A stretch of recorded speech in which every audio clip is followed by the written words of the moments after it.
Torrin sat slouched on a throne of obsidian and bone, his massive frame casting jagged shadows in the flickering gloom. The silence was thick, broken only by his slow, impatient exhale.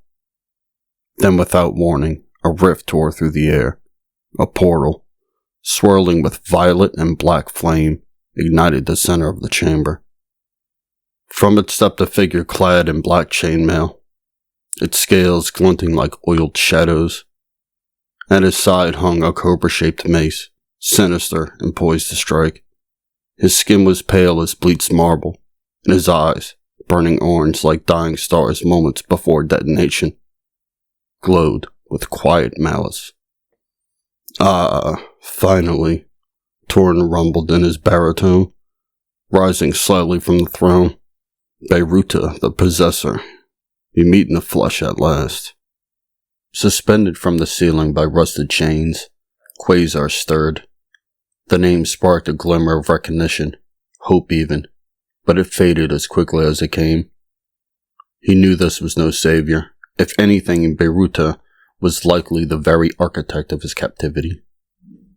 Beiruta's gaze landed on the broken figure. "You've seen better days, my old friend," he said calmly. Quasar remained still, eyes closed, every breath a labor. He did not answer. Beiruta turned his back and approached Torrin with deliberate grace. From a pouch at his belt, he produced a black velvet wrap, unfolding it to reveal a necklace, strung with onyx and garnets that pulsed faintly with dormant power. He held it up in offering. Torrin's eyes narrowed. "Is this the original?" the demon growled, stepping forward. "Or another imitation of magical nonsense?" Beiruta smiled, his lips pale and thin. "It is the original. I kept it sealed away until the time was right." Torrin stood to his full height, casting a monstrous silhouette. He took the necklace from Beiruta's hands and examined it with reverent suspicion. Then, his fingers like stone pillars, he unlatched the clasp and fastened it around his neck. The metal was light, deceptively delicate, but as it touched his skin, a rush of memories surged through him. Firestorms, screams, worlds undone. The necklace had once been a key to catastrophe, and it would be again. Beiruta drew a dagger from his belt and dragged it across the thick hide of Torrin. The blade barely scratched the surface. Torrin chuckled, amused by the gesture. "A mortal's dull blade," he mocked. "What is this? Something to butter bread?" Then, with a flicker of dark intent, Torrin summoned his own weapon, the demon's enchanted dagger, a twisted relic etched with agony, the very blade that had tormented Quasar for 100 unrelenting years. Without hesitation, Torrin plunged it deep into Beiruta's chest. The priest gasped but did not resist. A faint smile crossed his lips as he whispered, "Thank you."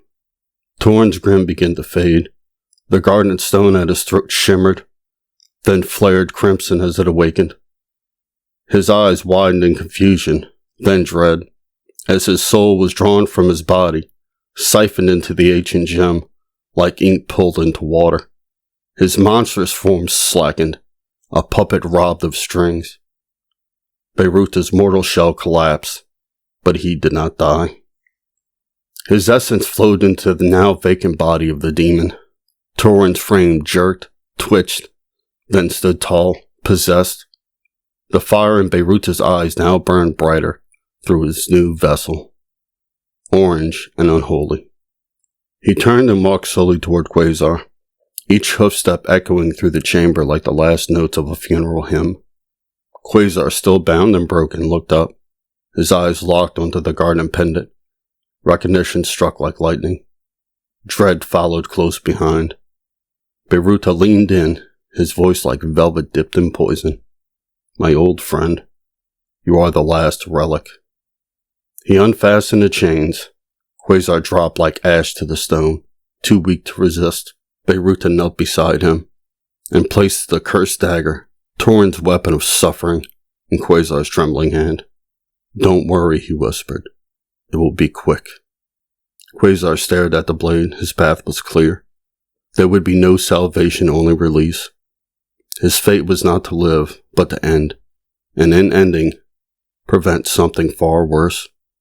With a sudden cry of fury and finality, Quasar drove the dagger into his own chest.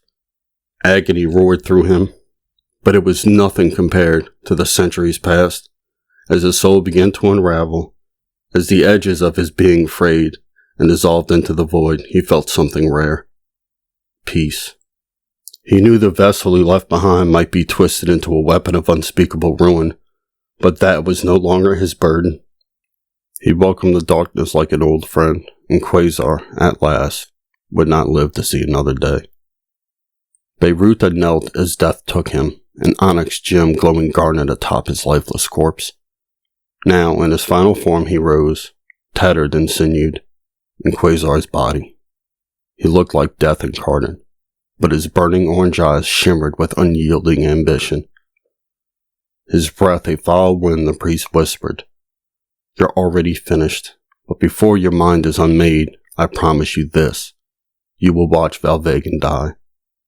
Beirut's voice was a dry wind over grave dust, each syllable a blight against memory. "I've tormented you both for a century, but don't worry." A grin slithered across his cracked lips, flesh peeling from the sides like old parchment. The gleam in his eyes, not madness but certainty. It will all be over soon.